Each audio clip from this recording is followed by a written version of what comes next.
Assalamualaikum warahmatullahi wabarakatuh. Sayyidina Ali bin Abi Thalib radhiyallahu an ataupun karamallahu wajhah adalah khalifah keempat yang berkuasa sekitar 4-5 tahun. Beliau adalah sepupu Nabi Muhammad SAW yang juga menantunya setelah menikahi putri Nabi, yaitu Fatimah Az-Zahra radhiyallahu anha. Salah satu keistimewaan Sayyidina Ali bin Abi Thalib adalah beliau merupakan orang kedua menerima dakwah Islam setelah Sayyidah Khadijah binti Khuwailid, istri Rasulullah SAW. Selain keistimewaan itu, ada 5 karamah Sayyidina Ali yang harus kita ketahui. Yang pertama, berbicara dengan ahli kubur. Syed bin Musayyab menceritakan bahwa ia dan para sahabat menziarahi makam-makam di Madinah bersama Sayyidina Ali. Sayyidina Ali berseru, "Wahai para penghuni kubur, semoga dan rahmat dari Allah senantiasa tercurah kepada kalian. Beritahukanlah keadaan kalian kepada kami, atau kami akan memberitahukan keadaan kami kepada kalian."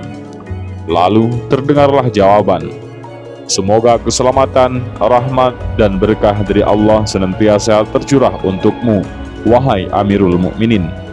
Kabarkan kepada kami tentang hal-hal yang terjadi setelah kami." Sayyidina Ali berkata, "Istri-istri kalian sudah menikah lagi, kekayaan kalian sudah dibagi, anak-anak kalian berkumpul dalam kelompok anak-anak yatim, bangunan-bangunan yang kalian dirikan sudah ditempati musuh-musuh kalian. Inilah kabar dari kami. Lalu bagaimana kabar dari kalian?"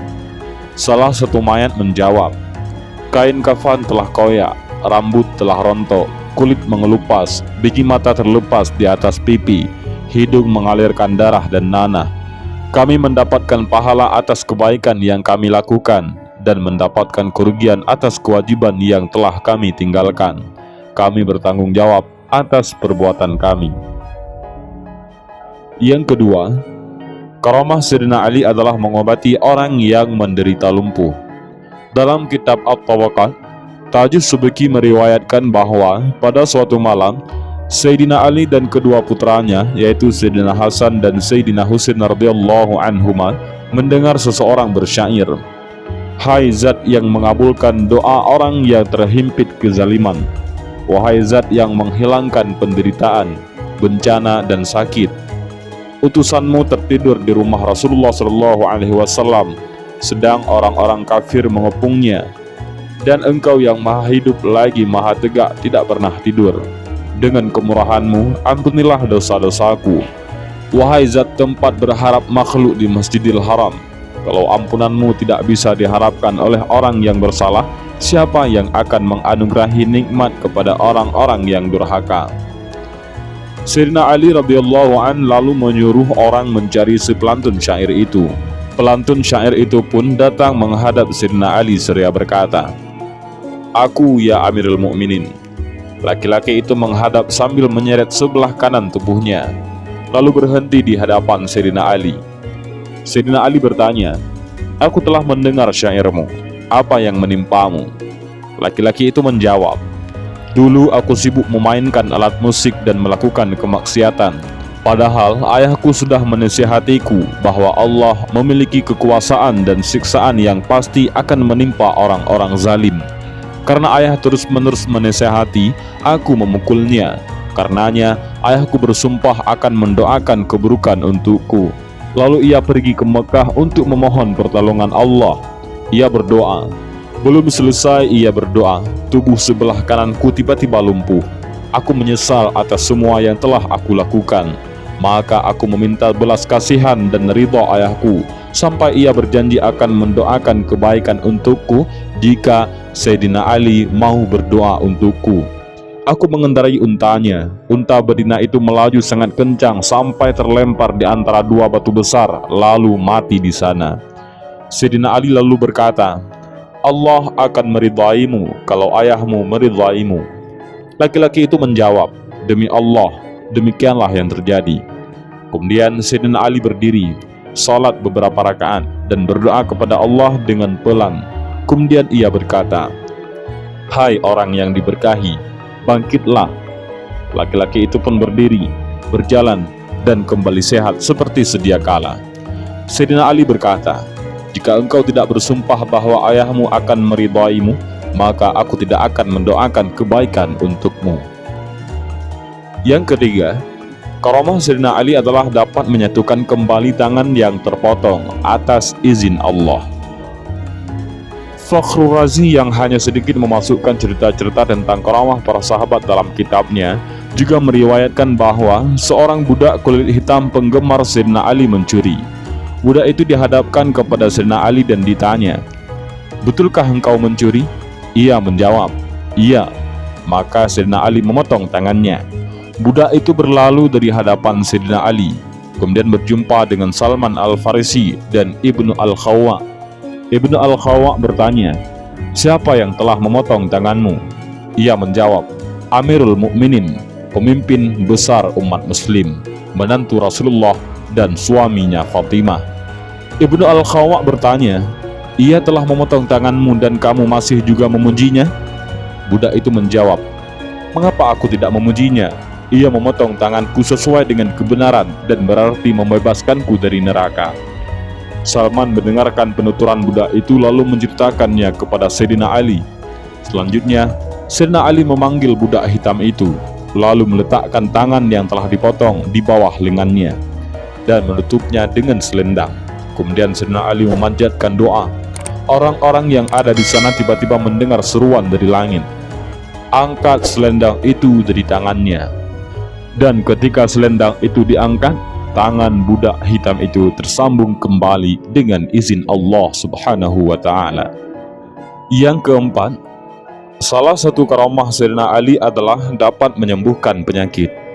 Dalam kitabnya Al-Ikhtibar, Usmah bin Munkid mengemukakan kisah yang didengarnya dari Syihabuddin Abu Al-Fat, pelayan Mu'izuddaulah bin Buwaihi di Mosul pada tanggal 18 Ramadan 566 Masehi. Diceritakan ketika Syihabuddin berada di dalam masjid Sunduriyah di pinggir kota Ambar, daerah tepi barat, Khalifah Muqtafi datang berkunjung bersama salah seorang menterinya. Al-Muqtafi memasuki masjid tersebut yang dikenal dengan sebutan Masjid Amirul Mukminin Sayyidina Ali, dengan memakai baju biasa dan menyandang pedang yang hiasannya dari besi. Tak seorang pun mengetahui bahwa ia adalah seorang khalifah, kecuali orang-orang yang telah mengenalnya. Pengurus masjid mendoakan sang menteri, lalu sang menteri berkata, "Celaka, doakanlah khalifah." Kemudian Khalifah Al-Muqtafi berkata kepada menterinya, "Tanyakan sesuatu yang bermanfaat pada pengurus masjid itu. Katakan padanya bahwa dulu pada masa pemerintahan Maulana Al-Mustanzir, aku melihat ia menderita sakit di wajahnya.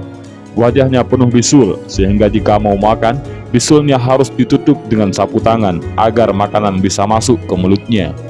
Pengurus masjid itu menjelaskan, "Seperti Anda ketahui, aku berulang kali datang ke masjid ini dari Ambar.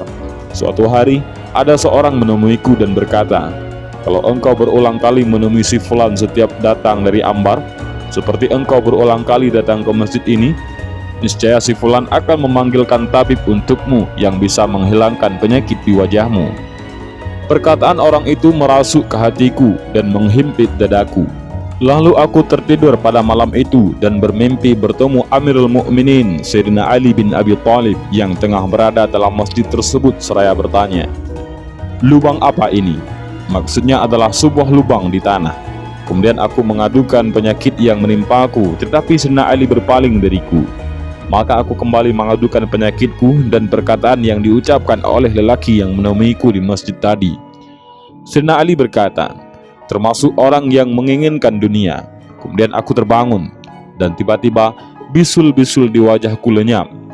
Khalifah Al-Muqtafi berkata, "Iya benar." Lalu menoleh ke arah Syihabuddin dan berkata, "Bicaralah pada pengurus masjid itu, beritahu apa yang ia minta. Tuliskan permintaannya disertai tanda tangannya dan berikan padaku untuk kutanda tangani." Selanjutnya Syihabuddin berbincang-bincang dengan pengurus masjid itu, dan pengurus masjid itu bercerita, "Aku memiliki istri yang sedang menyusui anak dalam keadaan hamil dan beberapa anak perempuan. Setiap bulan aku membutuhkan 3 dinar. Syihabuddin menuliskan permintaan pengurus masjid itu, lalu beserta alamatnya, dan Al-Muqtafi menandatanginya. Al-Muqtafi kemudian menyuruh Syihabuddin untuk menyampaikan permintaan pengurus masjid itu ke Dewan Keuangan. Syihabuddin membawa berkas permintaan pengurus masjid itu ke Dewan Keuangan, dan Dewan menandatanganinya tanpa membaca serta mengambil bagian tulisan Khalifah Al-Muqtafi. Ketika sekretaris Dewan membuka tulisan itu untuk dipindahkan, ia menemukan tulisan Khalifah Al-Muqtafi di bawah tanda tangan pengurus Masjid Ali yang berbunyi, "Seandainya ia meminta lebih dari itu, tentu akan diberi." Yang kelima, karamah Sayyidina Ali adalah alat menggiling yang bergerak sendiri. Kisah lainnya menceritakan bahwa Nabi Muhammad SAW menyuruh Abu Zar memanggil Sayyidina Ali bin Abi Thalib.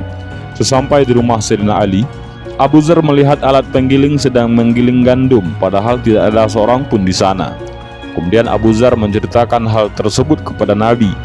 Beliau berkata, "Hai Abu Zar, tahukah engkau bahwa Allah memiliki malaikat-malaikat yang berjalan-jalan di bumi dan mereka diperintahkan untuk membantu keluarga Nabi Muhammad SAW?" Dan ini dikemukakan oleh Asy-Syubban dalam kitab Is'af Ar-Raghibin dan Al-Mala'ah dalam kitab sirahnya. Dan inilah 5 di antara karamah Sayyidina Ali karamallahu wajhah. Mudah-mudahan kisah singkat ini bermanfaat. Wallahu a'lam bishawab. Assalamualaikum warahmatullahi wabarakatuh.